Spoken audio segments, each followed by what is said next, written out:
नमस्कार। ये मई का महीना चल रहा है। हमेशा से ही ये महीना माता पिता, अभिभावकों और विद्यार्थियों के लिए काफ़ी चैलेंजिंग, चुनौती से भरा हुआ, चिंताओं से भरा हुआ और अतिरिक्त गर्मी वाला महीना रहा है, क्योंकि इसी महीने में तो रिजल्ट्स आते हैं। परीक्षाओं के परिणाम यूपी बोर्ड, आईसीएसई, सीबीएसई सभी इसी महीने के आसपास घोषित होते हैं। अभी आईसीएसई और यूपी बोर्ड के रिजल्ट्स तो आ चुके हैं और सीबीएसई जल्दी ही ड्यू है, बहुत जल्दी ही आने वाला रिजल्ट।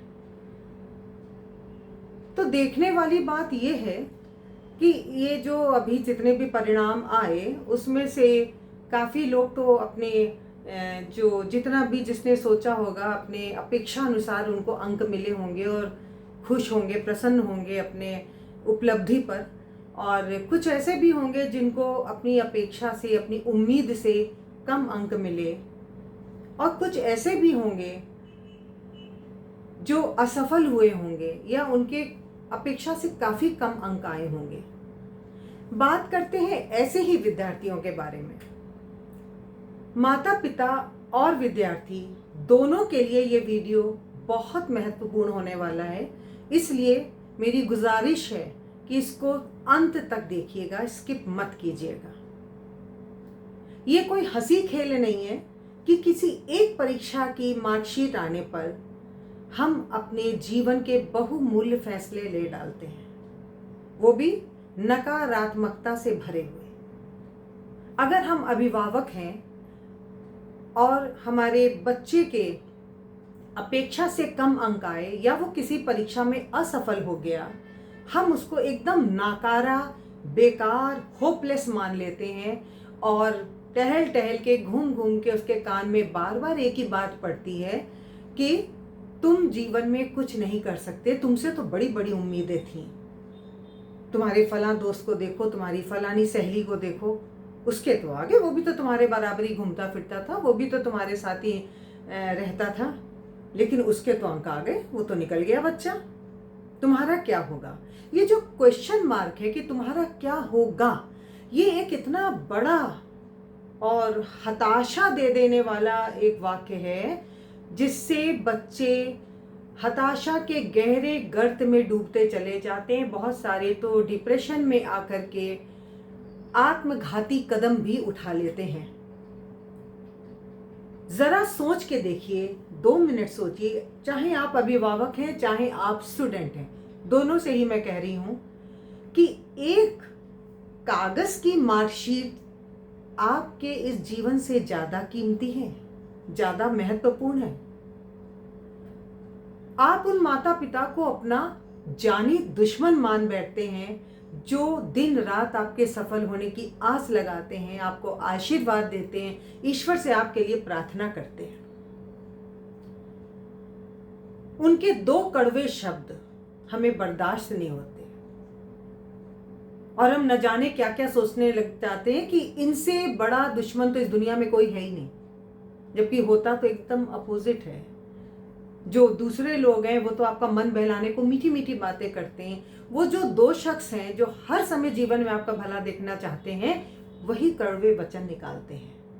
हालांकि उनको सोच समझ के ही वाक्य बोलने चाहिए, क्योंकि जब कोई नाजुक मौका आता है, उस नाजुक मौके के ऊपर बहुत बुद्धि से, युक्ति से, समझदारी से अपने बच्चे को टैकल करना होता है, क्योंकि वैसे ही वो टूटा हुआ इस समय निराशा के गर्त में है और हमारी कड़वी बातें उसको अंधकार की तरफ धकेल सकती हैं। मैं इस अवसर पर, इस वीडियो में आज जिक्र करना चाहती हूं एक ऐसे लड़के की जो 9th और 10th में तो 3rd डिवीजन से पास हुआ और 12वीं क्लास में तो फेल ही हो गया, और आस पड़ोस वाले, घर वाले सभी लोगों ने उसको एकदम नाकारा मान लिया और उसको ये सुनने को मिलता था कि तू जीवन में अब कुछ नहीं कर सकता, न जाने क्या होगा। हालात भी अच्छे नहीं थे कि वो बार बार प्रयास कर पाते, बार बार कुछ ऐसा कर पाते, बाहर बड़े शहर में पढ़ना और कोचिंग ज्वाइन करना एक सपने जैसा था। मैं बात कर रही हूँ मध्य प्रदेश के मुरैना जिले के रहने वाले श्री मनोज शर्मा जी की, जो आज एक सफल आईपीएस ऑफिसर हैं।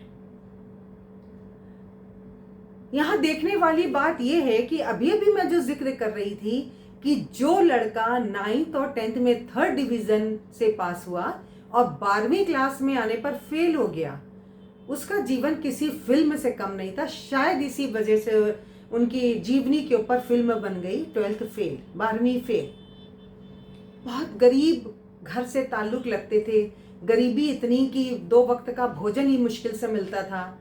ऐसे में फेल हो जाना 12वीं में बहुत मुश्किल काम था। लेकिन कहते हैं ना कि कहीं ना कहीं एक जो आशा का बीज होता है वो अगर प्रस्फुटित हो जाता है, अगर जुनून का बीज कहीं से प्रस्फुटित हो जाता है तो दुनिया की कोई ताकत, कोई आंधी उसको उग के वृक्ष बनने से रोक नहीं सकती।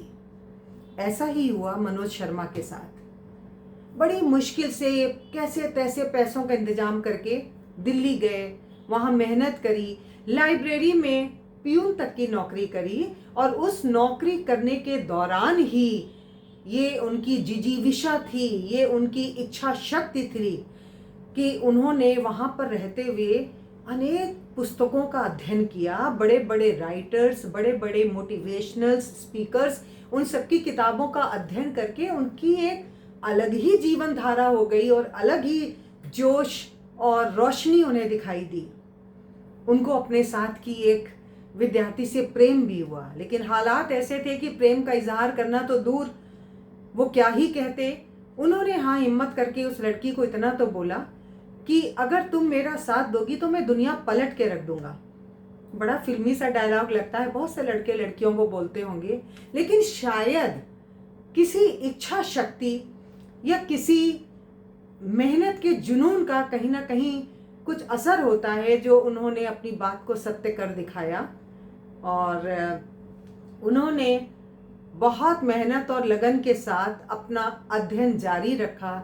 एक मित्र ने भी बहुत साथ दिया, बहुत मदद करी उनकी।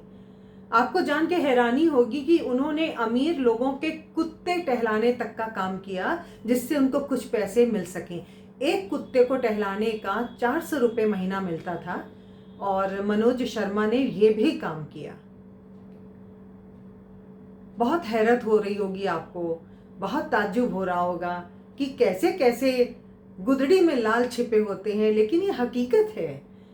अगर आप पन्ने पलटने बैठ जाइए तो आपको ऐसे महान लोगों की बहुत सी कहानियां दिखाई देती हैं, सुनाई देती हैं, जो आपके जीवन को नए जोश और नई उमंग से भर देती हैं। ज़रूरत होती है आप खुराफाती फूहड़ साहित्य और फूहड़ फिल्मी गाने, इन चीज़ों से ध्यान हटा करके अच्छी तरफ अपने दिमाग को लगाइए, अपने अंदर प्रेरित होने का जज्बा पैदा कीजिए, फिर देखिए क्या चमत्कार होता है। मनोज शर्मा ने हार नहीं मानी और 2005 में उन्होंने यूपीएससी के एग्ज़ाम को क्लियर किया और महाराष्ट्र कैडर से वो आईपीएस ऑफिसर बन के निकले। और जो श्रद्धा थी, जिनसे वो प्रेम करते थे, उससे उन्होंने विवाह किया। आज दोनों एक सफल दाम्पत्य जीवन जी रहे हैं, दोनों ही ऑफिसर्स हैं और उनकी ज़िंदगी एक प्रेरणा है आप सबके लिए, हम सबके लिए, कि कैसी भी विडंबना हो, कैसी भी जीवन की परिस्थितियां हो, कैसी भी हार हो, कितने भी कांटे हो राहों में, उनको जो साहसी लोग होते हैं ना, वो चुनते जाते हैं और अपने लिए राह बनाते जाते हैं और अपने लक्ष्य तक अंततः ज़रूर पहुंचते हैं। ये प्रेरणात्मक कहानी आपको एक नए जोश से भर देगी और ये मेरी सलाह है कि आपका रिजल्ट इस समय जो भी आ रहा हो या जो भी आया हो, पिछले जो एग्ज़ाम्स के रिजल्ट्स आए हैं, आप उनसे हतोत्साहित मत होइए। जीवन खत्म नहीं होता। जब आप असफल होते हैं, दरअसल वहीं से तो सफलता का पहला चरण होता है। अगर आप मन में विश्वास रखिए, अगर मन में विश्वास आ गया ना कि हम होंगे कामयाब एक दिन, तो आप होंगे कामयाब एक दिन। ऐसा हो नहीं सकता। नियति भी आपका साथ देगी, भगवान आपके साथ रहेंगे, पूरा ब्रह्मांड आपको सपोर्ट करेगा, आपको साथ देने के साधन बनते चले जाएंगे, जुटते चले जाएंगे। लेकिन उसके लिए अपने को हताश मत करिए, निराशा का आवरण मत ओढ़िए, खुश रहिए, प्रसन्न रहिए, ईश्वर पर विश्वास रखिए, आस्था रखिए और अपनी मेहनत को दिन दूनी रात चौगनी कीजिए। चाहे आधे पेट खाना खा के, चाहे पूरे पेट खाना खा के, जाही विधि राखे राम ताही विधि रखिए। मेहनत में कमी नहीं आनी चाहिए। एक शेर याद आ रहा है, खुदी को कर बुलंद इतना कि हर तकदीर से पहले खुदा बंदे से खुद पूछे, बता तेरी रजा क्या है। ईश्वर आपकी इच्छा पूरने पर बाध्य हो जाएं। आप इतनी मेहनत करिए, बड़ी से बड़ी दुर्गम परिस्थितियां आपके आगे घुटने टेक देंगी, ये मेरा वादा है। मेरे चैनल से जुड़े रहिए।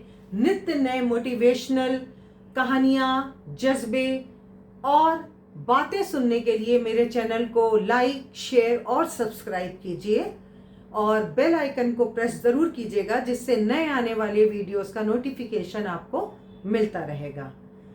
जय भारत, जय हिंद।